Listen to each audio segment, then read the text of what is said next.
Selam arkadaşlar. Amerika'da bir Türk kanalıma hoş geldiniz. Hepinize sevgiler, selamlar gönderiyorum. Kanalıma yeni gelen takipçilerimize de hoş geldiniz demek istiyorum. Her geçen gün sayımız artıyor. Ben çok teşekkür ediyorum beni tercih ettiğiniz için. Ben sizlere yardımcı olmaya çalışıyorum. Elimden geldiği kadar güzel bilgiler vermek için, en doğru bilgileri vermek için uğraşıyorum. Sizlerden gelen teşekkür mesajlarına ben de çok teşekkür ediyorum. Bugün sizlere menekşelerde en çok şu anda sıkıntı olan, çiçeklerim açmıyor, bir de aşırı derecede sineklenme var çiçeklerimde diyen arkadaşlarımız var. Bugün gelen mesajları okur okumaz hemen bu videoyu çekme ihtiyacı hissettim. Şimdi havalar soğuk olduğu için evlerde kaloriferler yanıyor ya da doğalgaz ya da sobalı evler. Bununla beraber çiçeklerimizde de bakımları değişiyor. Onlarda da bir sıkıntılar olmaya başlıyor. Aşırı sulandığı zaman neden sineklenme olduğundan bahsedeyim. Şöyle saksılarımızın üzerinde çok sulandığı için, eğer su varsa, ıslaksa toprak, bakın şöyle değdiğim zaman içi nemlidir ama üstü kuru. Yani bu üstünün kuru olması gerekiyor. Şöyle parmağımla değdiriyorum, bakın bir ıslaklık yok. Eğer burada bir su birikintisi varsa sinekler ve haşereler için, yani zararlılar için bulunmaz bir veli nimet. Bütün videolarımda bahsediyorum. Bu sefer sinekler burada toplanır. Bir de aşırı gübrelemekten oluyor arkadaşlar. Şimdi aşırı gübreleme yaparken de değişik gübreleri yaparken en az 2 hafta aradan geçmesi gerekiyor diye bütün videolarımda söylüyorum. Bununla beraber yapılan kürler yapılırken yapılan hatalardan da kaynaklanıyor. Bunları zamanla sizlere bahsedip anlatıyorum. Eğer ki çok aşırı sineklenme varsa saksılarımızın üzerine hemen toprak takviyesi, şu toprağın üzerine eğer ıslaksa hemen yapabilirsiniz. Ve ondan sonra ne yapacağız? Ben sarımsaktan özellikle bahsediyorum. Bütün videolarımda sarımsakla alakalı muhakkak bir şey vardır. Sizlere bu konudan çok bahsediyorum. Bugün sarımsak tozunu kullanacağız. Çok basit bir şekilde sineklerimizden kurtulacağız. Sarımsak tozu artık her yerde var. Kurutmayla falan uğraşmanıza gerek yok. Ben bazen yazdan kurutup öğütüp o şekilde de saklıyorum kışın kullanmak için. Ama artık hazırları satılıyor. Hiç pahalı da değil arkadaşlar. Küçük bir poşet dahi alsanız hem yemeklerinizde rahatlıkla kullanabilirsiniz. Evde her an sarımsağınız olmayabilir. Çiçeklerinizi de kullanabilirsiniz. Ben şimdi şöyle bir şeyden bahsedeyim. Ben bu sarımsak tozunu kuru olarak da çiçeklerinize koyabilirsiniz. Çok besleyici ve çok faydalı. Şu şekilde göstereyim ben size. Şu çiçeğimin altında daha fazla boşluk var. Şu antoryum çiçeğimiz bakın çok güzel bir şekilde açtı. Bundan da bahsedeceğim. Şu şekilde üzerine ekebilirsiniz sarımsak tozunu ve sonra sulayabilirsiniz. Aynı görevi görür ve sineklerden yine kurtulabilirsiniz.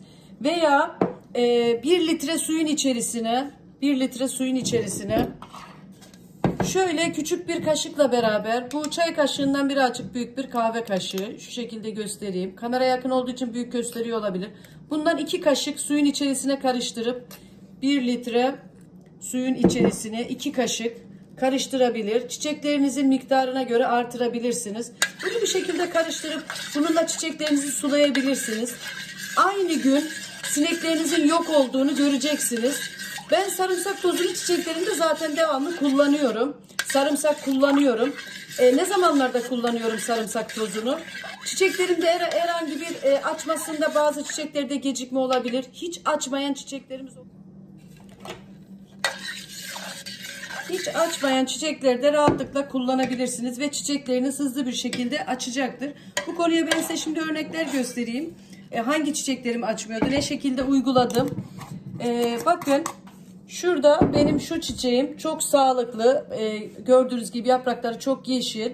Bu uzun bir süre açmamıştı. Ben bunu evde yaptığım kürlerle beraber çok güzel bir şekilde besledim. Ve şu anda bakın daha 2 gün önce bu tomurcuk verdi, şurada göstereyim bakın.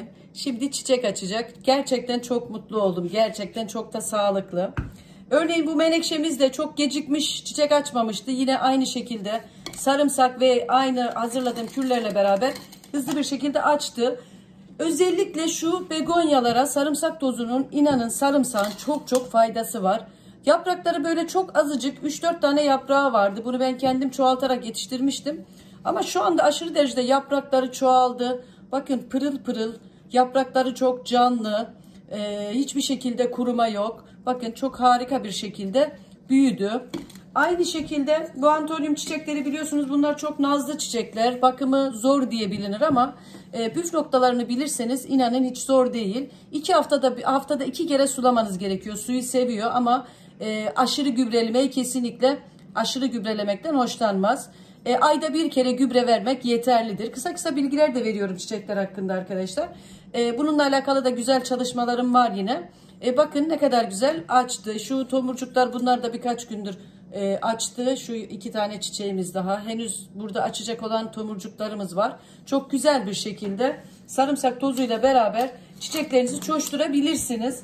Aynı zamanda da sineklerden kurtulabilirsiniz. Hiçbir şekilde sineklenme çiçeklerinizde olmaz. Bu çok önemlidir. Yani beslerken çiçeklerinizi sineklenme biliyorsunuz en çok can sıkıcı bir olay. Bakın yine benim yılbaşı kaktüsüm, bakın tomurcuklarına yine tekrar açacak. Yılda 2 ya da 3 kere açabiliyor.